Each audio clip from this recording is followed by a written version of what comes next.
Hey glow getters! Welcome back to Pure Glow Creations. Today, I'm sharing a quick and powerful remedy using alum, also known as Fitkari, to reduce melasma, blemishes, hyperpigmentation, and dark spots. Let's dive in. Alum is a natural mineral that works wonders for your skin. Here's how you can use it. Take a small piece of alum and dissolve it in a bowl of water. Let it sit for a few minutes until it's completely dissolved. Now take a cotton ball and dip it into the alum solution. Gently apply it to the affected areas on your face, focusing on melasma, blemishes, hyperpigmentation, and dark spots. Be sure to avoid sensitive areas like around your eyes. Massage it gently into your skin for a few minutes. Leave it on for about 15 to 20 minutes, allowing the alum to work its magic.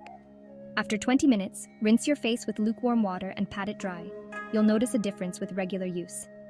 And that's it, an easy and effective way to tackle melasma, blemishes, hyperpigmentation, and dark spots using alum. If you found this video helpful, don't forget to like, comment, and subscribe for more DIY skincare tips and tricks from Pure Glow Creations.